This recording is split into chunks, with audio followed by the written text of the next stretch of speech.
only mortises used in the Venoge cottage are in the frame, cut in rough-hewn timbers, most likely with augers and chisels, and not using a single chisel and a mallet. This method of cutting mortises is used by cabinet makers and joiners to frame out furniture, doors, and windows, and other framed work. So I'm going to cut a mortise, a through mortise, in this billet as if I were cutting a mortise for a door or the frame of a cabinet. So first I have to lay out the bounds of the mortise.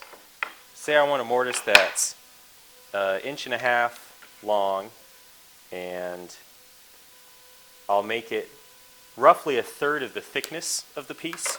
That's the general rule for mortises, is that they should have the same thickness on either side as the width of the mortise itself. And I'll square it all the way around this piece. Since it's a through mortise, I'm going to cut through from each side. I won't go from one side clear to the other. There's 2 reasons for that. One, if there's any error in the direction of the chisel as I cut the mortise, strays to one side or the other, then that's only going to get worse the closer I get to the other side. If I stop halfway and come back from the other direction, they'll roughly meet in the middle. And I'll have a clean joint at either end, and I can clean it up inside however I need to. So there it is, squared all the way around. Now, it's always wise to lay out the sides of the mortise with the marking gauge, make a mark, and use that to show the bounds, the cheeks of the mortise. You should always mark your joinery from your true face, which is on a piece of furniture, the outside. Even on a workbench that has a proper pair of vises, or a nice double screw vise on the face, this is how I like to clamp up my pieces for mortising, because I don't want to wail on the screws underneath the piece if I have it in a vise. I want it on the bench, but I want it to stay standing upright, so I'll put a double screw on, a hand screw on either end. Tighten that up. Then I can fasten down the hand screws with my holdfasts.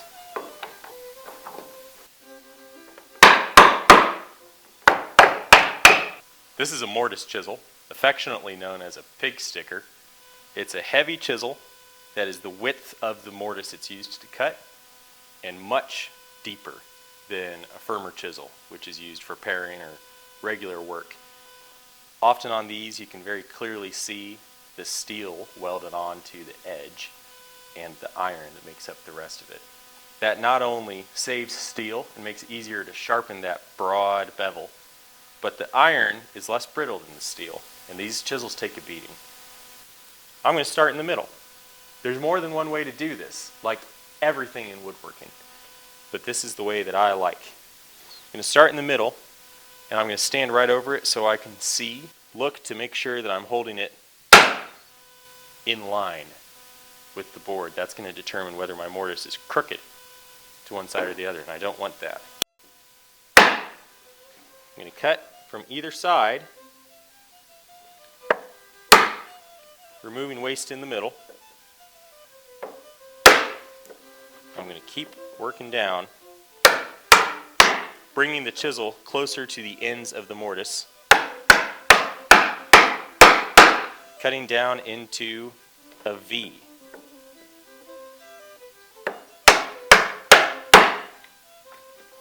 Once I start to get a little deeper, I'll have to pry the waste out. Now this is important.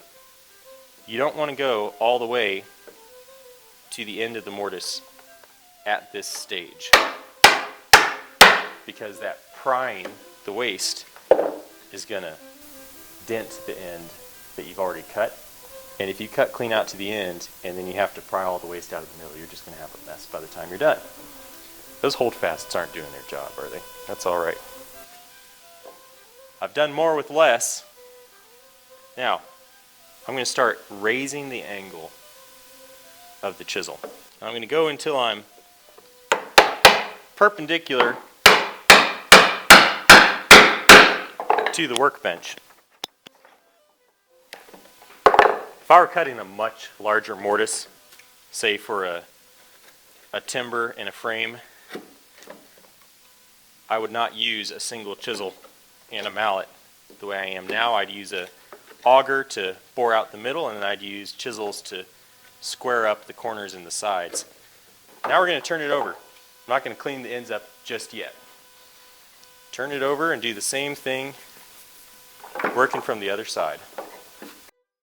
If you don't want to fool with green branch crook holdfasts, you can use good old hand screws to clamp those down just as well. So we're going to cut the other side of this mortise now. Just like that, I've gone all the way through. Now I'll bring that chisel back to the end and square the ends. I still don't want to go all the way through, and I'm going to watch and take my time.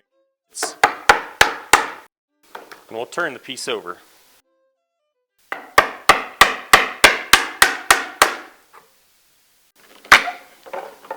All right. Push out all the waste, all the chips that are built up in there.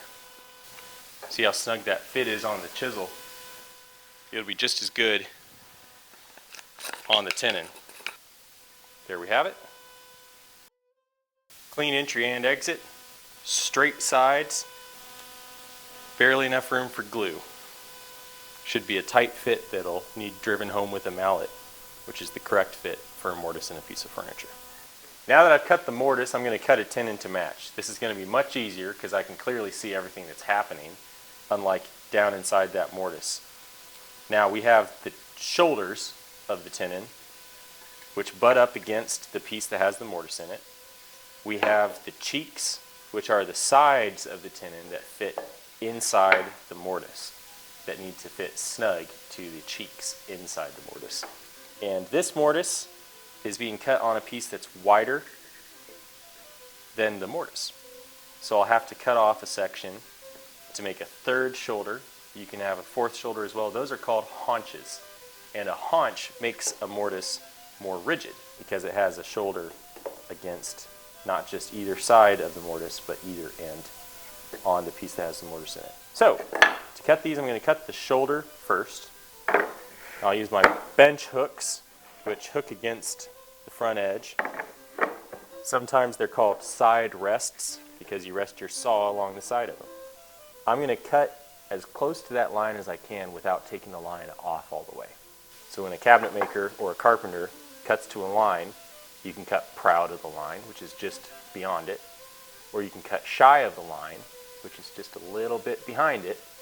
You can take the line off, you can leave the line, or you can split the line, and that can make a difference between a perfect fit. So those are instructions you might receive from a master joiner if you're an apprentice cutting a piece to fit. I'm cutting just proud of the line. I still want to see it when I'm done. Because we're cutting furniture joinery, I'm using a back saw with a thin plate and a spine that makes it stiffer.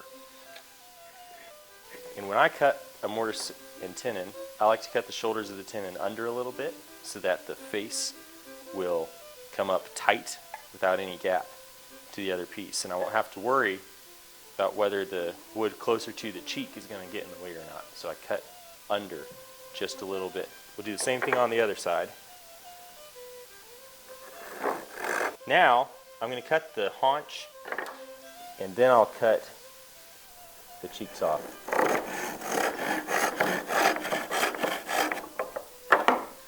Alright, now since I have an unfinished workbench and no vise to set the thing up in, I'm just going to hang it off the end of the bench and saw it that way. To cut a true tenon, it helps to cut from either side like we did with the mortise, but this time we're going to cut diagonally between the two shoulders that we can see on that line, and then flip it over and do the same from the other side, and then we can finish the cut. The back cut will guide the saw on the side you can't see. That'll make more sense in just a moment. So I'll cut this side first. So see, I've cut from the shoulder on this side over to this corner, but I have not cut down on the back side. Now I'm going to do the same coming from the other side. Now I can connect the two, and that cut that I made the first side will guide the saw on the back side. I just have to finish out the cut.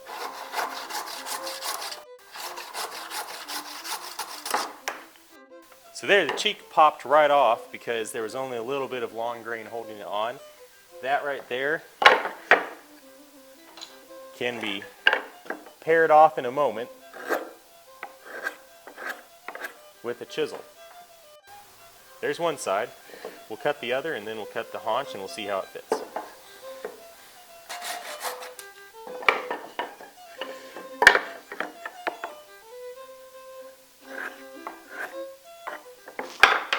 Now I've cut off the line for the haunch.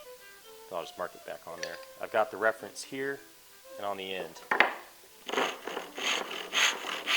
The tenon is so thin now, I'm not going to worry too much about cutting from both sides.